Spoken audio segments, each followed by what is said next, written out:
Fait que bon matin tout le monde. OK, fait que ce matin, j'aimerais partager avec vous un peu euh, le cœur de l'apôtre Paul. Le cœur de l'apôtre Paul ce matin. Je veux vous partager ça. Pourquoi? Parce qu'on est dans un temps où ce que l'indifférence frappe beaucoup chez le croyant.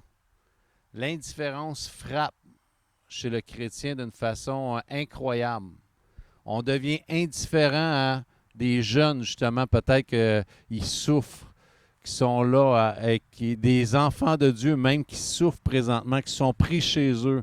Ils sont pris avec des chaînes ou dans certaines prisons chez eux, dans la peur, dans la crainte, dans l'anxiété. Et souvent, on devient même indifférent. Mais quand on est dans l'indifférence, souvent, il faut se rappeler une chose, ce n'est pas l'Esprit de Dieu qui nous conduit. L'Église, quand elle est conduite par le Saint-Esprit, elle va avoir un cœur pour les gens. Elle va avoir un cœur où elle va désirer chercher le cœur des gens. On prie. Y a-t-il quelqu'un qui s'en vient? Ah, super. Super. Et on va demander.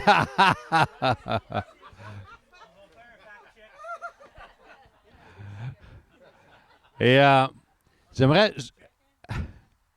juste ce matin avec vous partager dans Acte 20. Acte 20, verset 31, ça dit « Veillez donc,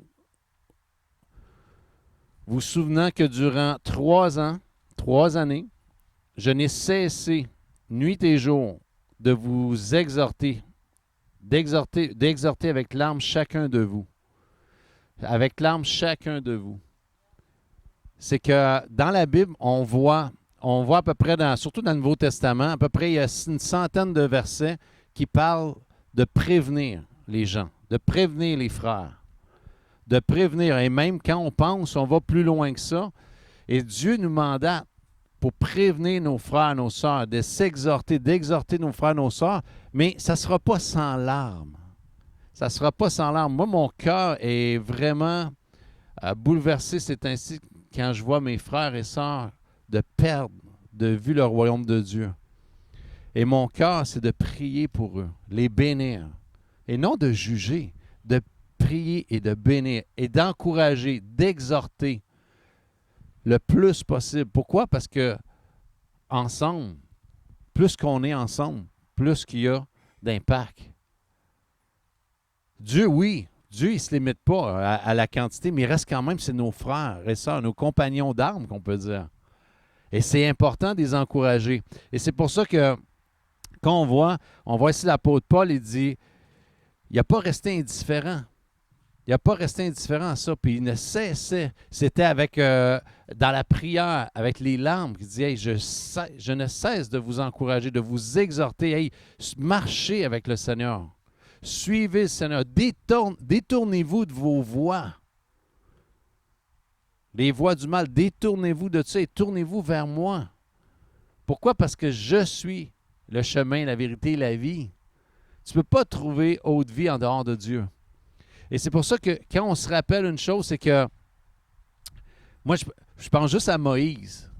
Moïse qui a dit ceci dans Exode 33, il dit, Seigneur, si tu ne marches pas avec nous, je vais à nulle part. Si tu ne marches pas avec nous, je vais à nulle part. Hey, j'ai dit, Seigneur, c'est ça que je veux pour ma vie. Je ne veux pas aller, puis je ne veux pas faire des choses sans que ce soit toi qui le mette dans mon cœur, qui me dirige. Parce que c'est trop facile. L'Église, aujourd'hui, on se réduit à on va faire ça de même. On va changer ça de même. On fait ça de même. Dieu dit, hey, je suis où là-dedans? Je suis où? Je suis où? Tu es appelé à vivre de ma présence et non de choses à faire chrétiennes. C'est ma présence. Et c'est pour ça que quand on va dans Exode, la partie ici, ça dit, même Moïse, il dit, maintenant, si j'ai trouvé grâce à tes yeux, fais-moi connaître tes voies. C'est tes voies que je veux connaître. Je veux que ce soit toi qui guides mes pas. C'est au-delà de je vais à l'église le dimanche. C'est chaque jour, chaque instant. Et je pense toujours, on pense à notre Seigneur qui disait, Père, je t'ai glorifié sur terre. Je n'ai pas dit une parole qui venait de moi, une pensée. J'ai marché, j'ai servi, j'ai parlé. C'était toi qui me guidais à chaque instant. La présence de Dieu. Parce que si ce n'est pas la présence de Dieu qui nous guide, c'est quoi? De ce monde. Le péché. Le péché, c'est quoi? C'est que tu nous emmènes à côté du but, du vrai but qui est pour ma vie, qui est de connaître Dieu. En dehors de ça, il n'y a pas rien d'autre. Tu veux connaître quoi? David, il dit, vaut mieux un jour dans tes parvis que 1000 ailleurs à faire quoi? Le meilleur de ce que je voudrais faire. David, il dit, hey, le meilleur que tu peux penser que tu aimerais faire, là, c'est quoi que tu aimerais faire? Là? Ah, moi, j'aimerais faire de la moto le restant de mes jours. Dieu dit non. Tu n'as pas goûté ma présence. Vaut mieux un jour, malgré que j'aime la moto. Mais j'ai appris à faire de la moto avec la présence de Dieu. Pourquoi? Parce que c'est pas ici. C'est pas juste ici que ça se passe. C'est sur ma moto. C'est partout ce que Dieu t'envoie. Sa présence, d'être connecté avec lui, de vraiment que Dieu te guide et de faire ce que tu as à faire. Pourquoi? Parce que Dieu te le communique. C'est ça qu'on a besoin, sa présence. Puis Paul n'est pas resté indifférent. Et je veux juste vous rappeler une chose. Quand vous êtes indifférent face à vos frères, vos sœurs qui prennent des voix, puis ça ne vous amène pas à pleurer sur vos genoux et à prier, intercéder, il faut que j'implore Dieu pour dire, hey, Saint-Esprit de Dieu, vraiment bouleverse mon cœur ici. Là. Je ne peux pas permettre, et c'est pour ça que je parlais récemment avec quelqu'un, je disais, hey boy, on ne peut pas, si on voit un couple qui sont en train de se déchirer, de se divorcer, un jeune, comme ça dit, tantôt on a des témoignages, un jeune qui s'enfonce dans la drogue, qui est en train de perdre sa vie, qui cherche, autrement dit, qui s'en va sur le suicide, qui pense à se suicider. Hey, je ne peux pas rester indifférent à ça. Il faut que je tombe sur mes genoux, j'en pleure, j'invoque Dieu, puis je dis, hey, Seigneur, renverse ça, brise ces chaînes-là. Je viens lier ça. Je ne peux pas être proactif dans le royaume de Dieu. Pourquoi? Parce que c'est ça, le Saint-Esprit va nous pousser comme ça. L'apôtre Paul dit, l'amour de Christ me presse. Le contraire, ce monde, l'indifférence de ce monde me rend inactif pour le royaume de Dieu. L'indifférence dans ce monde. Et c'est ça qui vraiment nous conduit, c'est sa présence. Cherchez la présence de Dieu. Je veux vous encourager à prendre du temps avec Dieu. On en parle souvent, mais c'est ce temps-là développé avec Dieu qui va faire qu'on va avoir un impact. En dehors de sa présence, il y a quoi? Rien. Il n'y a rien. Il n'y a rien en dehors de la présence de Dieu. Et c'est pour ça qu'on parle de faire l'Église différemment. On parle de faire l'Église différemment. Pourquoi? Parce qu'on croit que l'Église, ce n'est pas ici. On veut équiper les gens à ce qu'ils développent cette relation-là avec Dieu, qu'ils développent la présence de Dieu, apprendre à vivre dans la présence de Dieu. Encore quelqu'un venait me voir cette semaine, il demandait, qu'est-ce que je devrais faire? J'ai dit, c'est pas moi qui va te le dire. Je peux te donner des conseils, mais jamais je vais te dire quoi faire. J'ai amené cette personne à aller dans la présence de Dieu. Seigneur, guide-moi. J'ai besoin, Seigneur, tu connais, tu m'aimes. Tu sais ce que je dois faire. Tu sais la décision que je dois prendre. Ça dit dans Psaume 119, c'est toi ma lumière sur mon sentier. Seigneur, je veux que tu m'éclaires.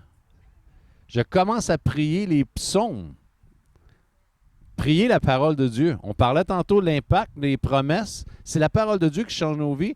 On veut prier efficacement, que ce soit les prières de la parole de Dieu. Prier la parole de Dieu, c'est ça qui va changer, bouleverser nos vies.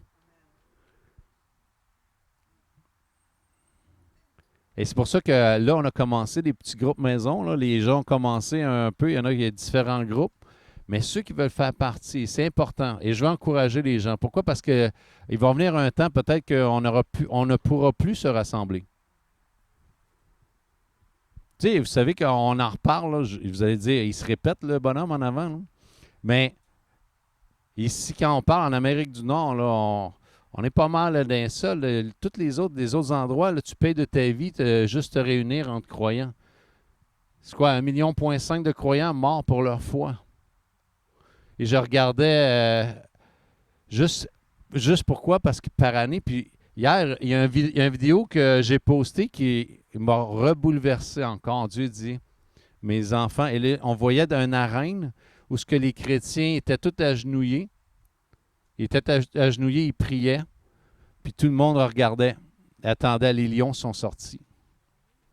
Là, tu vois, là, tranquillement, là, ils se font bouffer un après l'autre, les enfants déchiquetés, tout ça. Puis tu quoi, pour leur foi. Là, mon cœur était bouleversé. Pourquoi? Parce que le Seigneur dit, est-ce que tu réalises à quel point, moi j'ai vu de mes enfants se faire déchirer pour avoir cru en moi. Et puis là, après ça, je regarde ma vie dans ce monde ici. Quel prix à payer? Quand je regarde mes frères et sœurs qui, même présentement, se font cruellement martyriser pour leur foi. Je dis, hey, on est où? On est où ici, au Québec? On est où? On se la coule douce. L'indifférence, c'est là. Et c'est pour ça, qu'est-ce qui va faire la différence? La présence de Dieu pour nos vies. La présence de Dieu nous bouleverse. Et je vous garantis, tu ne peux pas rester à vivre pour toi-même. C'est impensable. Impensable. Car Dieu a tant aimé qu'il a donné. Tu vas être appelé à donner. Tu veux savoir si l'Esprit de Dieu te conduit? Alors regarde où c'est ta vie, man. Est-ce que tu amènes à donner? Le Saint-Esprit te conduit. Amen. Fait que, juste se rappeler, s'il y a des gens qui veulent, dans la semaine, se réunir, peut-être donner votre nom, vous pouvez donner votre nom à Fanny, soit l'envoyer au travers le mail. On a déjà des noms. Là, ce qui va arriver, c'est attendez pas nécessairement que ce n'est pas nécessairement nous qui va les diriger ça, mais on veut juste savoir, les gens qui viennent, qui se réunissent ensemble ici, être sûr que vous faites partie d'un petit groupe pour vous encourager, vous exhorter. Comme ça dit, veillez. Veillez. On a besoin de s'exhorter les uns les autres. Pourquoi? Parce que l'indifférence rentre trop facilement dans nos vies. Moi, je suis trop faible pour vivre toute seule. Puis je pense que vous l'êtes aussi. Je pense que vous l'êtes aussi. Fait qu'on a besoin des uns des autres pour pouvoir s'encourager, s'exhorter. C'est bon? Fait que je vous encourage à le faire. Puis envoyez votre nom à Fanny. Puis si vous n'avez pas d'endroit où aller, là, vous nous le dites. Vous dites à Fanny, j'ai pas de place à aller. On va s'organiser, on va tout aller chez Fanny un soir dans la semaine. Mais je termine. Soyez créatifs. Là où ce que vous êtes, au travail, puis Dieu a mis ça dans mon cœur, on commence. Moi, j'ai 2 cellules maison au travail. Le lundi et le mercredi. Mais je veux une cellule maison aussi où ce que j'ai besoin de. Tu sais, c'est un temps avec des employés qu'on a. Puis on prie avec eux, on partage la parole de Dieu. C'est vraiment, c'est super. Puis on va voir la main de Dieu. On prie pour que tous ces gens se tournent vers Jésus-Christ. On prie pour chaque personne. On veut voir la main de Dieu agir d'une façon incroyable. Dieu il dit, tu ne pourras pas voir ma main agir si tu ne me le demandes pas. Demande-moi et je te donnerai. Et ça va être béni. Je vous encourage. Commencez déjà votre travail, votre voisinage. Attendez pas. Vous avez besoin d'être 2. Ah, on n'est pas assez. Non, 2 maximum. Minimum. 2 maximum. Minimum. Fait que je vous encourage, commencez, attendez pas. Vous allez voir des choses incroyables se passer. OK, Saint-Esprit, on t'invite. Merci d'être ici présent, puis on a besoin de ton aide. Puis viens couver ce temps qu'on va avoir maintenant dans le nom précieux de Jésus. Moi, ce que je veux vous partager, je veux aussi que je ne veux pas juste qu'on ait de l'information pour avoir de l'information, de la connaissance pour de la connaissance. Je veux que ce soit pratique. Alors, je veux aussi être d'actualité. Donc, on sait très bien, tout le monde, je pense, sait qu'est-ce qui se passe présentement. Tout le monde, vous êtes au courant un petit peu. On est tous impactés. On est tous touchés. Et je voudrais vous donner un point de vue biblique de ce qui se passe présentement. OK? Je vais aller rapidement, là. Je vais aller rapidement parce que je ne veux pas juste que ça reste au niveau de la connaissance, mais dans Ézéchiel 28, donc pour ceux qui ont lu leur Bible assez plusieurs fois, dans Ézéchiel 28, donc quand on suit des cours bibliques, on apprend quelque chose de très intéressant, mais pas comme aujourd'hui je comprends. Aujourd'hui, donc on avance, on grandit, puis on va de plus en plus de gloire en gloire. Mais ici, je vais aller dans Ézéchiel 28.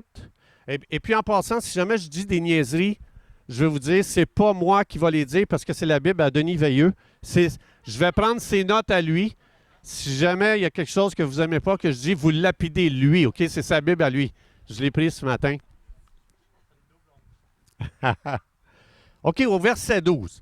Regardez bien, ça, c'est très important à comprendre. Si on veut comprendre la game dans laquelle on est aujourd'hui, il faut comprendre qu'est-ce qu'on va voir ici aujourd'hui. Et aujourd'hui, je vais vous partager quelque chose qu'on appelle l'effet miroir. L'effet miroir. Donc, Ézéchiel 28, le Saint-Esprit va nous aider à comprendre l'effet miroir de ce qu'on vit présentement. Qu'est-ce que je veux dire? Regardez bien ici, au verset 12, ça dit « Fils de l'homme, prononce une complainte sur le roi de Tyr. » Ici, Dieu dit à Ézéchiel, tu vas prononcer une complainte sur le roi de Tyr. Bon, moi, j'ai fait mon collège biblique, mais quand on étudie au collège biblique ou quand on enseigne ici, si tu veux savoir ce qui est arrivé avec Lucifer dans sa chute, on nous amène dans Ézéchiel 28, right? Ceux qui ont fait des cours bibliques, ceux qui ont étudié un peu leur Bible. Donc, on sait très bien que ici, ça va décrire la chute de Lucifer. Hein? Ça dit ici, tu vas prononcer une complainte sur le roi de Tyr. Souvenez-vous, il dit c'est contre un roi que tu vas faire ta complainte. Il parle à un prophète, Ézéchiel. Donc, ici, il va donner l'exemple, il va dire, tu lui diras, ainsi parle le Seigneur l'Éternel, tu mettais le sceau à la perfection. Qui faisait ça? Tyr ou Lucifer? Les deux. Les deux le faisaient. L'effet miroir. C'est ça l'effet miroir. L'effet miroir, c'est que ce que tu vois d'une autorité faire, c'est que ça se fait au ciel en même temps. L'effet miroir. Ce que tu vois sur la terre, ça se passe dans le monde spirituel aussi. Et c'est pour ça qu'ici, tu ne sais plus s'il parle de Tyr ou s'il parle de Lucifer. Tu ne sais plus, là. Pourquoi? Puis là, ici, il va donner toute la description de la chute de Lucifer. Mais il ne commence pas, il ne dit pas Lucifer. Tyr. La raison, c'est que peu importe pour qui vous allez voter aux prochaines élections, il y a un monde spirituel. Il faut savoir, il y a un esprit politique qui est en place dans le monde de l'esprit. Cet esprit politique ou cet esprit gouvernemental contrôle les autorités. Et c'est pour ça que tu n'arrives pas à savoir si il parle-tu de Tyr ou bien s'il parle de Lucifer, là. Les gens ne savent pas. La raison, c'est que tu ne peux pas les séparer parce que les humains sur Terre copient exactement par une manipulation surnaturelle qu'est-ce qui se passe dans le monde spirituel. Right? C'est ce qu'on appelle l'effet miroir. Ça, ce que ça veut dire, c'est important à comprendre parce que si on a une révélation de ce qu'on est en train d'être exposé par le Saint-Esprit dans sa parole, il va amener Ézéchiel un petit peu plus loin après. Après avoir expliqué l'effet miroir du monde physique qui est le reflet d'un monde spirituel, ce que ça veut dire, c'est que, je veux juste dire ça, c'est très important. Avez-vous déjà entendu les gens qui disent « Moi, je ne comprends pas. on a voté pour un autre gouvernement, puis on est encore déçu, c'est encore la même affaire qui se répète. Hein? Parce que si on commence à comprendre la game de ce qui se passe maintenant, on va réaliser qu'il faut aller à un autre niveau pour amener des changements. Tu as beau essayer de choisir un autre premier ministre, tu as beau essayer de nommer d'autres dirigeants, et ils vont tomber sous l'influence d'un monde spirituel. C'est ce qu'on appelle l'effet miroir. Tant que quelqu'un n'a pas la crainte de Dieu dans son cœur, tant que quelqu'un n'a pas le point de vue de Dieu sur comment Dieu veut diriger un pays, tous vont tomber sous l'effet des esprits politiques et des esprits gouvernementaux qui sont là, qui règnent. On appelle ça des principautés. OK, right? Vous êtes d'accord avec moi? Vous me suivez? OK. Il y a une scène dans le monde de l'esprit qui est frappante et c'est celle-ci. Regardez bien, il dit « Prophétise, fils de l'homme, dis à l'esprit. » As-tu déjà pensé de dire à l'esprit de... C'est quoi t'as dit, Sandra? T'as-tu déjà pensé de parler à l'esprit de corruption? T'as-tu déjà pensé à parler à l'esprit contraire à la corruption? As-tu déjà pensé que l'esprit attend après ta parole prophétique pour changer dans le monde de l'esprit? As-tu déjà pensé que ça fait longtemps que des esprits aux quatre coins du Québec qui ne peuvent pas agir parce que tu n'as pas prophétisé? Savais-tu ça? Savais-tu ça? Regarde qu'est-ce qu'il va dire. Regarde qu'est-ce qu'il va dire. Il dit, ainsi parle le Seigneur l'Éternel, Esprit, viens des quatre vents. Souffle sur ces morts.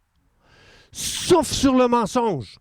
Esprit de vérité, souffle sur le mensonge. Savais-tu ça que il y a des esprits, si on allait dans le monde de l'esprit puis qu'on commence à voir dans le monde de l'esprit, le monde physique te dit qu'est-ce qui se passe dans l'esprit. Comme je disais tantôt, va dire à Tyr, le roi de Sidon, blablabla, bla, bla, bla, mais c'était la description de Lucifer. Le Saint-Esprit est en train de dire, ce que tu vois dans le monde physique devrait te dire qu'est-ce qui se passe dans le monde spirituel. C'est pour te révéler qu'est-ce qui se passe dans le monde spirituel. Alors, ce que ça veut dire, le Saint-Esprit dit, OK, je vais t'amener maintenant dans l'esprit, je vais te montrer la réalité de tout ce que tu as vu dans le monde physique. Et il montre les ossements desséchés. Et là, il va dire, regarde Ézéchiel, il y a un esprit là, il y a un esprit au nord, il y a un esprit au sud, il y a un esprit à l'ouest, il y a un esprit à l'est qui n'ont jamais encore impacté ces eaux desséchées parce que tu n'as pas encore prophétisé. Tu n'as pas encore parlé aux esprits de vie, aux esprits de vérité, aux esprits de pureté, aux esprits. Tu ne les as pas encore appelés. Tu les as pas. Tu n'as pas donné encore d'assignment. De tâches. Tu l'as. T'as pas encore. Hey, est-ce que vous réalisez ce que Dieu est en train de dire? Tu es participant dans les sphères spirituelles pour changer la condition de ton Québec. Mais pas d'une façon naturelle. D'une façon, il faut aller dans les royaumes de l'esprit. Et comment on fait ça? C'est quand je vois des signes dans le monde physique, je demande au Saint-Esprit, amène-moi à un autre niveau et donne-moi de prophétiser, de commencer à activer les esprits des quatre vents qui vont venir et qu'eux vont faire la job que nous, on ne peut pas faire. Et c'est comme ça que ça se passe. Et ça, c'est le devoir de l'Église. Ça, c'est le devoir des croyants. Parce qu'on n'est pas naturel, on est spirituel. Et c'est la raison pourquoi, ensuite, vous allez voir, quand que Dieu dit, vas-y, Ézéchiel, vas-y, appelle les esprits des quatre vents. Vas-y, appelle-les. Moi, j'imagine qu'il était comme moi. Hey, je peux-tu appeler les esprits des quatre vents? Moi, je suis comme, ben voyons donc, Seigneur, moi, je ne peux pas faire ça. Moi, je peux juste prier Dieu. C'est pas à moi à faire ça. C'est à toi, Dieu, à faire ça. Dieu dit, c'est à toi. Je t'ai tellement couronné, j'ai tellement mis une couronne d'honneur sur toi que j'ai décidé de t'utiliser à faire partie d'une activité spirituelle dans les royaumes spirituels avec moi. Je t'ai donné une telle autorité. Ça, ce que ça veut nous dire, quand Dieu dit ça, c'est en train de nous dire, Dieu dit, je t'ai tellement donné d'autorité que si tu prophétises aux esprits des quatre vents, ils vont venir puis ils vont changer la situation. si nous voulons voir un Québec changé, ce n'est pas en attaquant les autorités, c'est en attaquant les esprits dans le monde spirituel. Comme je l'ai dit, je n'ai pas lutté contre la chair et le sang. Est-ce que c'est vrai ce que je constate? Oui. Est-ce que c'est vrai les effets sur terre que je vois? Oui. Mais ce n'est pas suffisant. Une fois que tu vois, on va ensemble se lever, on va faire un chant de louange. On va aller dans l'esprit. Et je veux entendre le chauffard sonner avant qu'on commence pour déclarer la victoire. Pour vraiment il faut qu'il y ait un chiffre dans l'esprit. L'Église, si on se réunit, ce n'est pas pour entendre un message, c'est pour que on puisse remettre entre vos mains, voici l'autorité que tu as reçue de Jésus, lève-toi et prophétise maintenant. Appelle les esprits des 4 vents. Voici à quoi sert l'Église. Dieu a dit, tu vas équiper les croyants pour qu'eux fassent le ministère. Et aujourd'hui, le but de ce que je partage, c'est de vous équiper. Aujourd'hui, on va ensemble, en tant que corps de Christ, on va prophétiser. Ce que vous allez dire va être très important. Comment on prophétise? Dieu dit, tu vois la mort, tu vas prophétiser la vie. Ce que tu as vu de mort, le mensonge que tu as vu de mort, ça, c'est l'ossement desséché. C'est quoi le contraire d'un ossement desséché de mensonge? La vérité. Appelle l'esprit de vérité. Donc, comme tu fais exactement comme Ézéchiel. Et ça dit ensuite, il y a une armée entière qui s'est levée. Tu ne prophétises pas en vain. C'est très puissant. Et pendant ce temps de louange, ce temps prophétique qu'on va prophétiser, je veux que vous le déclarez fort, le contraire de ce que vous avez vu dans le monde physique. Et je veux que vous visualisez dans votre esprit, dans votre imagination, je veux que vous voyez la situation changer et que ça a changé. Il y a eu un shift dans l'esprit et que vous commencez à voir que puisqu'il y a un shift dans l'esprit, si le roi de Tyr, ça avait été une autre scène dans l'esprit, il aurait décrit une autre scène sur la terre. Parce que la scène de la terre, c'est toujours le reflet de la scène dans l'esprit. Si vous amenez, quand vous allez prophétiser, le chiffre que vous allez amener dans l'esprit va prendre place sur la terre dans je ne sais pas combien de temps, mais il va prendre place. Parce que vous êtes puissant à ce point-là. Parce que Dieu a décidé de vous joindre d'une onction prophétique. Vous avez l'autorité donnée par Jésus pour prophétiser dans l'esprit. Et ce n'est pas le pasteur, ce n'est pas moi, c'est tous ensemble. Vous avez la même onction. Vous n'avez pas moins d'onction. 1 Jean 2, 21, nous avons tous reçu l'onction. Ce n'est pas le prédicateur qui est plus loin, ce n'est pas le pasteur qui est plus loin. Vous avez la même onction, on a tous la même onction pour être puissant dans le monde de l'esprit. Et c'est ce qu'on va faire ensemble. Amen. Alors, ce qu'on va faire, on va entrer dans ce chant de louange, on va prendre notre temps, on va relaxer dans la présence de Dieu, on va relaxer dans l'esprit. Voyez-vous comme un Ézéchiel qui allait changer, vous allez apporter un chiffre dans le monde de l'esprit ce matin. Il va y avoir un changement ce matin. Il va y avoir un changement ce matin. Vous allez faire la différence. Dieu attend après vous, il attend après vos paroles prophétiques. Comme Ginette a prophétisé sur moi, vous êtes pareil comme Ginette, vous avez reçu l'autorité, l'onction de Dieu pour prophétiser. Amen? Donc, on va relaxer, je vais faire un chant, je fais de la musique, et n'importe où dans le chant, vous pouvez commencer à prophétiser, je vais me calmer, je vais jouer moins fort, on est là, je veux juste oublier la personne à côté de vous, voyez-vous shifter dans l'esprit. Vous allez à un autre niveau. Vous n'êtes pas ici sur terre. Vous êtes premièrement spirituel et vous avez un accès dans les royaumes de l'esprit parce que vous êtes nés de nouveau. Vous avez le Saint-Esprit et le Saint-Esprit va prophétiser ce matin à travers vous. Amen. Alors j'aimerais qu'on invite le Saint-Esprit. Saint-Esprit, viens, esprit prophétique. Viens, esprit, souffle sur ce rassemblement. Le vent que vous sentez qui vient présentement, c'est le vent prophétique, c'est le vent de l'Esprit de Dieu. Et viens, Saint-Esprit, viens souffler ce matin. Saint-Esprit, inspire-nous pour prophétiser afin qu'il y ait un shift dans le monde de l'Esprit au nom de Jésus. Amen.